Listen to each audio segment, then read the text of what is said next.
Beredar sebuah video wanita menangis dan mencurahkan isi hatinya lewat video. Salah satu akun Instagram yang mengunggah video tersebut yakni akun @infokomando_official pada Selasa 28 Desember 2021. Dulu saya tinggal di Jakarta, Pak. Tapi ketika saya mengalami kesulitan dan saat itu saya menggadaikan satu unit PCX sebesar 6 juta.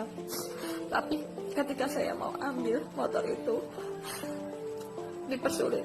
Di situ saya pernah minta tolong salah satu anggota polisi. Kebetulan Pak polisi itu mau datang bersama temennya.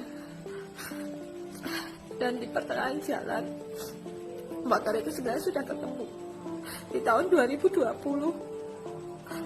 Di situ saya sudah banyak ngeluarin uang, pokoknya buat operasional, semuanya itu udah tak kasihkan.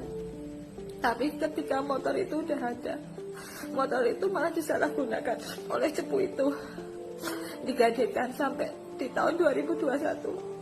Selama ini saya pernah minta tolong dari Poma, Babinsa, sampai Koramil, sampai Pak Dan Ramil juga turun, sama polisi-polisi lain. Dalam keterangan unggahan disebutkan wanita itu adalah Sita Triutami, warga Klaten, Jawa Tengah yang sehari-harinya sebagai tukang bubur.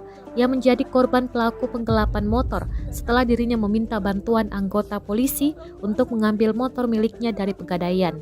Dalam curhatannya, dia menceritakan bahwa dirinya pada Juli 2020 lalu dipersulit oleh pihak Pegadaian saat hendak menebus motor miliknya sebesar 7 juta rupiah.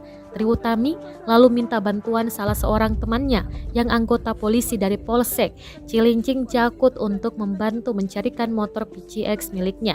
Anggota polisi itu kemudian menyanggupi dan membawa satu temannya bernama Arman yang tinggal di Tarumajaya untuk membantu mencari motor Triutami yang digelapkan Pegadaian. Tanggal 7 Juli 2020, motor tersebut akhirnya berhasil ditemukan. Tapi naas, setelah ditarik rupanya motor tersebut dibawa lari oleh Arman, teman polisi itu, dan tidak kembali.